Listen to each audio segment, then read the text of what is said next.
ಎಲ್ಲ ಪತ್ರಿಕೋದ್ಯಮ ಮಿತ್ರರಿಗೆ ನಮಸ್ಕಾರಗಳು. ಬ್ಲೂ ಇಂಡಿಯಾ ಪಕ್ಷದ ವತಿಯಿಂದ ಸರ್ವರಿಗೂ ಸ್ವಾಗತವನ್ನು ಕೋರ್ತೇನೆ. ಇವತ್ತು ನಮ್ಮ ಕರ್ನಾಟಕದಲ್ಲಿ ಬ್ಲೂ ಇಂಡಿಯಾ ಪಕ್ಷದ ಕೇಂದ್ರ ಕಚೇರಿ ಉದ್ಘಾಟನೆಯನ್ನು ಇಟ್ಕೊಂಡಿದ್ದೀವಿ. ಇವತ್ತು ಅದರ ಜೊತೆಗೆ ನಮ್ಮ ರಾಜ್ಯ ಪದಾಧಿಕಾರಿಗಳ ಒಂದು ಸೇರ್ಪಡೆ ಕಾರ್ಯಕ್ರಮ, ಪದಗ್ರಹಣ ಕಾರ್ಯಕ್ರಮ ಅಂತ ಏನಾದರೂ ಕರಿತೀವಿ, ಅದು ಕೂಡ ಇವತ್ತು ಇಲ್ಲಿ ನೆರವೇರಿದೆ ನಿಮ್ಮ ಸಮ್ಮುಖದಲ್ಲಿ. ಇವತ್ತು ಕರ್ನಾಟಕದಲ್ಲಿ ಜಾತ್ಯತೀತ ಅಂತ ಹೆಸರಿಟ್ಕೊಂಡು ಒಂದು ಜಾತಿ ರಾಜಕಾರಣ ಮತ್ತು ಕುಟುಂಬ ರಾಜಕಾರಣ ಆಗಿದೆ. ಮತ್ತೊಂದು ವಿಚಾರ ಏನಪ್ಪ ಅಂತಂದರೆ, ನಾವು ಸೆಕ್ಯುಲರಿಸಮ್ ಅಂತ ಹೆಸರಿಟ್ಕೊಂಡಿದ್ದಾರೆ. ಒಂದು ಕೋಮಿಗೆ, ಒಂದು ಕಮ್ಯುನಿಟಿಗೆ ಓಲೈಕೆ ರಾಜಕಾರಣದ ಜೊತೆಗೆ ಭ್ರಷ್ಟಾಚಾರ ಅತಿಯಾಗ್ತಾ ಇದೆ. ಮೂರನೇ ವಿಚಾರ ಏನಪ್ಪ ಅಂತಂದರೆ, ಧರ್ಮದ ಆಧಾರಿತ ರಾಜಕಾರಣವನ್ನು ಒಂದು ಪಕ್ಷ ಮಾಡ್ಕೊಂಡು ಬಂದಿದೆ. ಆದರೆ ಅದು ಕೂಡ ಭ್ರಷ್ಟ ಸರ್ಕಾರವಾಗಿ ಮಾರ್ಪಟ್ಟಿದೆ. ಈಗ ಕರ್ನಾಟಕ ಒಂದು ಮನೆ ಇದ್ದಂಗೆ, ಆ ಒಂದು ಮನೆ ಮೂರು ಬಾಗಿಲು, ಜನರ ಜೀವನ ಊರು ಬಾಗಿಲು ಅನ್ನೋಂಗೆ ಆಗಿದೆ ಇವತ್ತು. ಹಾಗಾಗಿ ಅಭಿವೃದ್ಧಿಯ ಹೆಸರಿನಲ್ಲಿ ಒಂದು ಹೊಸ ರಾಜಕೀಯ ಪಕ್ಷವನ್ನು ನಾವು ತರಬೇಕು ಅಂತ ಯೋಚನೆ ಮಾಡಿದ್ವಿ. ಸೊ ಹಾಗಾಗಿ ಇವತ್ತು ಬ್ಲೂ ಇಂಡಿಯಾ ಪಕ್ಷವನ್ನು ರಾಜ್ಯದ ಅಭಿವೃದ್ಧಿ ಸಲುವಾಗಿ ಈ ಒಂದು ಪಕ್ಷವನ್ನು ನಾವು ಇಲ್ಲಿ ಸ್ಥಾಪನೆಯನ್ನು ಮಾಡ್ತಾ ಇದ್ದೀವಿ. ನೀಲಿ ಅಂದರೆ ಏನಪ್ಪ ಅಂತಂದರೆ ಅನಂತ, ಅಗಾಧ, ಅನನ್ಯ, ಅತೀತ ಅಂತಕ್ಕಂಥ ಒಂದು ಅರ್ಥ ಬರುತ್ತೆ. ಜೊತೆಯಲ್ಲಿ ನೀಲಿ, ಈಗ ನಮ್ಮ ತ್ರಿವರ್ಣ ಧ್ವಜದಲ್ಲಿ ಮಧ್ಯದಲ್ಲಿರ್ತಕ್ಕಂಥ ಅಶೋಕ ಚಕ್ರದ ಬಣ್ಣ ನೀಲಿ, ಅದು ಸಮಾಜದ ಸಮಾನತೆಯ ಸಂಕೇತವಾಗಿರೋದ್ರಿಂದ ನಾವು ಈ ಒಂದು ಬ್ಲೂ ಇಂಡಿಯಾ ಪಕ್ಷ ಅನ್ನೋ ಪಕ್ಷವನ್ನು ನಾವು ಕರ್ನಾಟಕದಲ್ಲಿ ಸ್ಥಾಪನೆಯನ್ನು ಮಾಡಿದ್ದೀವಿ. ಇನ್ನು ಮುಂದೆ ನಾವು ಎಲ್ಲ ಪಾರ್ಟಿಗಳ ರೀತಿ ನಾವು ಕೂಡ ಎಲ್ಲ ಚುನಾವಣೆಗಳಲ್ಲಿ ಭಾಗವಹಿಸ್ತೀವಿ. ಅಭಿವೃದ್ಧಿ ಕಾರ್ಯಗಳಲ್ಲಿ ಅಭಿವೃದ್ಧಿಗೆ ನಾವು ಮೊದಲನೇ ಆದ್ಯತೆಯನ್ನು ನೀಡೋದರ ಮುಖೇನ ಈ ಪಕ್ಷದ ಪ್ರಥಮ ಮುಖ್ಯಸ್ಥನಾಗಿ ನಾನು ಈ ಪಕ್ಷವನ್ನು ಮುನ್ನಡೆಸ್ತೇನೆ ಅಂತೇಳಿ ತಮ್ಮೆಲ್ಲರ ಮುಂದೆಗಡೆ ನಾನು ಹಾಮಿಯನ್ನು ಕೊಡ್ತೇನೆ. ನಮಸ್ಕಾರ. ರಾಜಶೇಖರ್ ದೊಡ್ಡಣ್ಣ ಮೌರ್ಯ ಅಂತೇಳಿ ಬ್ಲೂ ಇಂಡಿಯಾ ಪಕ್ಷದ ರಾಜ್ಯಾಧ್ಯಕ್ಷನಾಗಿ ನಾನು ಈ ಒಂದು ಪಕ್ಷವನ್ನು ಮುನ್ನಡೆಸ್ತಾ ಇದ್ದೇನೆ. ಇವ್ರನ್ನ ಬೊಂಗು ಪ್ರಸಾದ್ ಗೌಡ್ ಅಂತೇಳಿ, ಮತ್ತು ಹಾಗೆ ಅವರ ಪಕ್ಕದಲ್ಲಿ ಕೂತಿರ್ತಕ್ಕಂಥವ್ರು ಕಮ್ಮಟ ಭೂಪಾಲ್ ಅಂತ ನ್ಯಾಷನಲ್ ಜನರಲ್ ಸೆಕ್ರೆಟರಿ ಇದ್ದಾರೆ. ಮತ್ತು ವಿಭಾಗದಲ್ಲಿ ನಮ್ಮ ಶೋಭಾ ಅಂತೇಳಿ ಬ್ಲೂ ಇಂಡಿಯಾ ಪಕ್ಷದ ಆರ್ಗನೈಸಿಂಗ್ ಸೆಕ್ರೆಟರಿ ಆಗಿದ್ದಾರೆ. ಅಭಿವೃದ್ಧಿಯ ರಾಜಕಾರಣವನ್ನು ಕೊಡಬೇಕು ಅನ್ನೋದು ಮೂಲ ಉದ್ದೇಶ. ಸಮಾಜದ ನಿರ್ಮಾಣ ಮತ್ತು ಅಭಿವೃದ್ಧಿ, ಇದು ನಮ್ಮ ಮೂಲ ಮಂತ್ರ. ಸರ್, ಇವತ್ತು ಇಡೀ ಭಾರತ ದೇಶದಲ್ಲಿ ಏನಾದರೆ ಸಾಮಾನ್ಯ ಜನ ಇದ್ದಾರೆ, 100ಕ್ಕೆ 72ರಿಂದ 75% ಟ್ಯಾಕ್ಸನ್ನು ಕಟ್ಟಿ ಆತ ಜೀವನವನ್ನು ನಡೆಸಬೇಕು ಅಂತಂದರೆ ಭಾಳ ಕ್ಲಿಷ್ಟಕರವಾದ ಪರಿಸ್ಥಿತಿನಲ್ಲಿ ತನ್ನ ಜೀವನವನ್ನು ನಡೆಸ್ತಾ ಇದ್ದಾನೆ. ಅಂಥ ಸಂದರ್ಭದಲ್ಲಿ ಎಲ್ಲೋ ಒಂದು ಸ್ವಲ್ಪ ಹಣ ಸಿಗುತ್ತೆ ಅಂತಂದರೆ ಅದಕ್ಕೆ ಆಸೆ ಪಡೋದ್ರಲ್ಲಿ ತಪ್ಪು ಅಂತ ನಾವು ಹೇಳಲಿಕ್ಕಾಗೋದಿಲ್ಲ. ಯಾಕಂದರೆ ಆ ಪರಿಸ್ಥಿತಿಗೂ ಕೂಡ ಇದೇ ರಾಜಕಾರಣಿಗಳೇ ಕಾರಣವಾಗಿದ್ದಾರೆ. ಅವತ್ತು ಬ್ರಿಟಿಷರು ಈ ದೇಶವನ್ನು ದೋಚ್ಕೊಂಡು ಹೋಗ್ಲಿಕ್ಕೆ ಬಂದರು. ಇವತ್ತು ಭಾರತ ದೇಶದ ಬ್ರಿಟಿಷರು ದೋಚಿ ತಮ್ಮ ಮನೆಯನ್ನು ತುಂಬಿಕೊಳ್ಳಿಕ್ಕೆ ಬಂದಿದ್ದಾರೆ. ಈ ಭ್ರಷ್ಟ ವ್ಯವಸ್ಥೆಯ ವಿರುದ್ಧ ನಮ್ಮ ಈ ಒಂದು ಹೋರಾಟ ಇದೆ ಸರ್. ಇವಾಗ CBA ಬಂದಿದೆ ಗ್ರೇಟರ್ ಬೆಂಗಳೂರು, ಇದಕ್ಕೋಸ್ಕರ BIP ಪಾರ್ಟಿ ಸ್ಥಾಪನೆ ಆಗ್ತಿದೆ ಅಂತ ಜನರ ಆರೋಪ. ಖಂಡಿತವಾಗಿಯೂ ಇಲ್ಲ ಸರ್. BIP ನಮ್ಮ ಪ್ರಾಜೆಕ್ಟ್ ಅಲ್ಲ. BIP ಇಲ್ಲಿ ದೇಶ ಅಂದರೆ ಏನಪ್ಪ ಅಂತಂದರೆ, ದೇಶ ಅಂದರೆ ಇಲ್ಲಿ ಬದುಕೋ ಜನ. ಇಲ್ಲಿ ಬದುಕೋ ಜನಕ್ಕೋಸ್ಕರ ಕಾನೂನು ರೂಪಿಸಬೇಕೇ ವಿನಃ ಆ ಜನರನ್ನ ಸುಲಿಗೆ ಮಾಡಲಿಕ್ಕೋಸ್ಕರ ಕಾನೂನುಗಳನ್ನು ರೂಪ ಮಾಡ್ತಿದ್ದಾರೆ. ಅದರ ವಿರುದ್ಧವಾದಂಥ ನಮ್ಮ ಹೋರಾಟ. ಅದಕ್ಕಾಗಿ BIP ಪಾರ್ಟಿ. ಆದ್ರೆ GBA ತಮ್ಮ ಕಣಕ್ಕೆ ಇಳಿಸ್ತೀರಾ ನಿಮ್ಮ ಪಕ್ಷದಿಂದ? 100% ಇಳಿಸ್ತೀವಿ ಸರ್. ಎಷ್ಟು ಜನ ನಮ್ಮ ಆ ಪಾರ್ಟಿಗೆ ಬಂದು ಟಿಕೆಟನ್ನು ಆಕಾಂಕ್ಷಿಗಳು ಬರ್ತಾರೋ ಅಷ್ಟು ಜನಕ್ಕೂ ಟಿಕೆಟನ್ನು ಕೊಡ್ತೇವೆ. ಆದರೆ ಭ್ರಷ್ಟ ಮುಕ್ತವಾದ ವ್ಯಕ್ತಿಗಳಿಗೆ ಮೊದಲನೇ ಆದ್ಯತೆಯನ್ನು ಕೊಡ್ತೇವೆ. ಗ್ರೇಟರ್ ಬೆಂಗಳೂರು ಈ ಒಂದು ಗಾರ್ಬೇಜ್ ಸಿಟಿ ಆಗಿದೆ. ಈ ನಿಟ್ಟಿನಲ್ಲಿ ತಮ್ಮ ಅಭಿವೃದ್ಧಿ ಯಾವ ರೀತಿ ಕೊಡ್ತಾರೆ? ಕನಸು ಯಾವ ರೀತಿ ಡ್ರೀಮ್ ಇಟ್ಕೊಂಡಿದ್ದೀರಾ ಸರ್? 100%. ಇವತ್ತು ಇಡೀ ಭಾರತ ದೇಶದಲ್ಲಿ ಬೆಂಗಳೂರು ನಗರ 5ನೇ ಸ್ಥಾನಕ್ಕೆ ಬಂದಿದೆ ಗಾರ್ಬೇಜ್ ಸಿಟಿಯಲ್ಲಿ. 5ನೇ ಸ್ಟೇಜಲ್ಲಿ ಇವತ್ತು ಇಡೀ ವರ್ಲ್ಡಲ್ಲಿ 5ನೇ ನಗರವಾಗಿ ಮಾರ್ಪಟ್ಟಿದೆ. ಇದನ್ನು ನಾವು ಸುಧಾರಿಸುವ ನಿಟ್ಟಿನಲ್ಲಿ ಆಯಾ ವಾರ್ಡುಗಳಲ್ಲೇ ಕಸ ವಿಲೇವಾರಿ ಮತ್ತು ಗೊಬ್ಬರ ತಯಾರಿಕಾ ಕೇಂದ್ರಗಳನ್ನು ಮಾಡಿದ್ದೇ ಆದರೆ ಇದನ್ನು ನಾವು ನಿರ್ವಹಣೆ ಮಾಡ್ಬೋದು ಅನ್ನೋದನ್ನು ವೈಜ್ಞಾನಿಕವಾಗಿ ಮಾಡಿ ತೋರಿಸ್ಲಿಕ್ಕೆ ನಮ್ಮ BIP ಪಾರ್ಟಿ ಬದ್ಧವಾಗಿದೆ ಸರ್.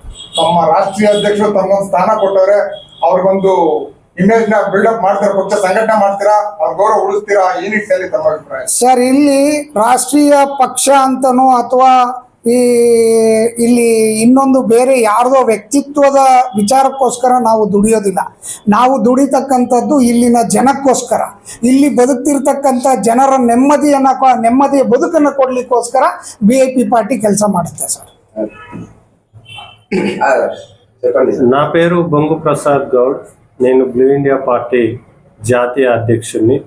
ఈరోజు కర్ణాటక రాష్ట్రంలో పార్టీని ప్రారంభించుకోవడాన్ని నేను సగర్వంగా ప్రకటిస్తున్నా.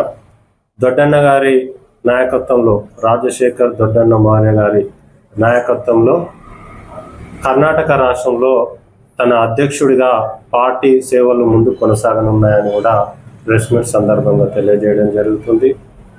అయితే ఈ దేశాన్ని కాంగ్రెస్, BJP పార్టీలు ఇప్పటి వరకు పాలించినాయి. All national parties ruled India. They gave speeches, they took votes, they formed governments, but they never gave share BC, SC, ST minorities their truth share in the political power, in the budget, in the employment, in the resource and administration. Is this social justice? Is this equality? No. అందుకోసమే blue India party BC, SC, ST minority और अन्य लोगों को जनसंख्या के अनुपात के अनुसार वार्ड सदस्य से लेकर संसद सदस्य तक प्रातिनिधित्व प्रदान करे और सभी क्षेत्रों में, सिनेमा क्षेत्र, खेल क्षेत्र, चिकित्सा क्षेत्र और सभी क्षेत्रों में BC, SC, ST माइनॉरिटी को जनसंख्या अनुपात के अनुसार हिस्सेदारी प्रदान करे. महिला लोगों को, दिव्यांग लोगों को जनसंख्या के अनुपात के अनुसार हिस्सेदारी प्रदान करें. जीरो बजट राजनीति करें.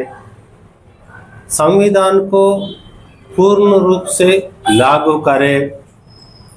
शिक्षा, वैद्य और न्याय क्षेत्रों में 1 रुपये भी खर्च बिना किया गया तो सर्विस देता हूँ प्रदान करे. भू सुधार करे. भूहीन वर्गों को भू वितरण करे.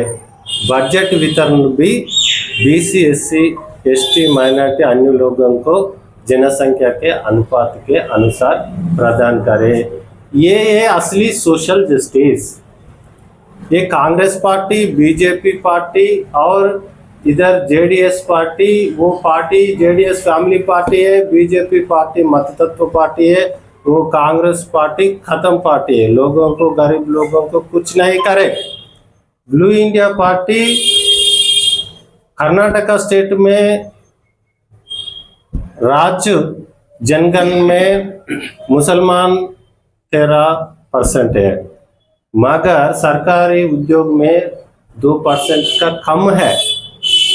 मुसलमान को बजट में 4700 करोड़ अलॉट करे, मगर इसका जनसंख्या 13% है. ये जस्टिस नहीं है. मुसलमान युवता टैक्सी चला करे, ऑटो चला करे, रोड साइड किनारे छोटा मोटा व्यापार चलाएंगे. वो इकोनॉमिकल स्टेटस डिक्रीज है, लो है. सो बजट नहीं है तो कैसा ये डेवलप है. और ब्लू इंडिया पार्टी ने जनसंख्या के अनुपात के अनुसार बजट वितरण करे.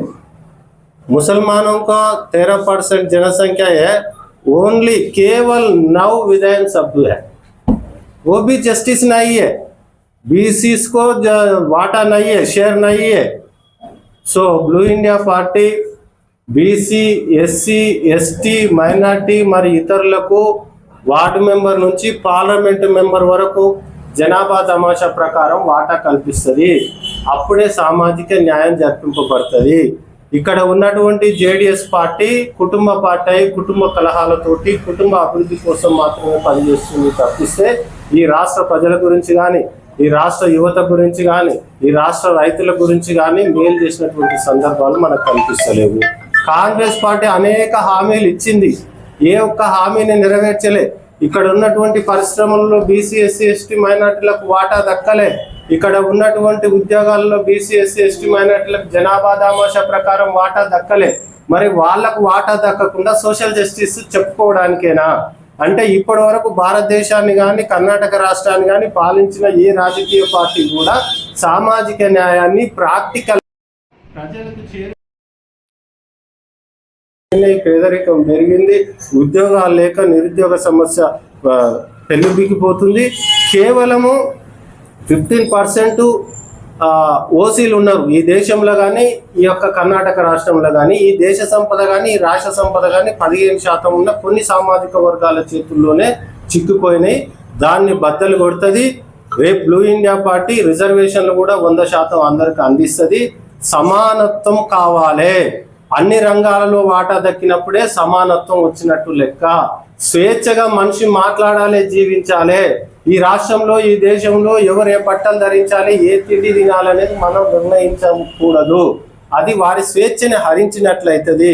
ఎవరైతే ప్రశ్నిస్తారో ప్రభుత్వాలని వారిని అర్బన్ నక్సలైట్ పేరుతో ఈ యొక్క కేంద్ర రాష్ట్ర ప్రభుత్వాలు లోపల పెడుతున్నాయి. ఇది స్వేచ్ఛని హరించినట్లయితుంది. ఇది రాజ్యాంగ విరుద్ధము.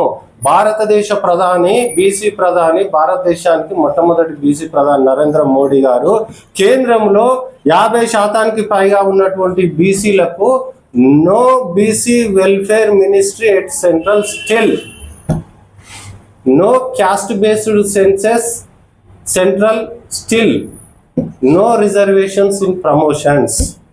How can BCs develop? కాబట్టి నరేంద్ర మోడీ బీసీ ప్రధాని అయినా కూడా బీసీ సమస్యలను పరిష్కరించేటందుకు చర్యలు చేపట్టలేదు.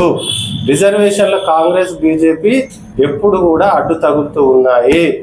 నూతన ఒరవడి సృష్టించడం కోసము ఇండియా హిస్టరీలో మొదటిసారిగా సామాజిక న్యాయం నినాదంతో, పూలే అంబేద్కర్ వాదంతో, బసవన్న, నారాయణ గురు మరి మహానీయులు అంబేద్కర్ లాంటి మార్గంలో నడుస్తూ ముందుకు వెళ్ళి ఈ రాష్ట్రానికి, ఈ దేశానికి బ్లూ ఇండియా పార్టీ దిక్సూచి కాబోతుంది.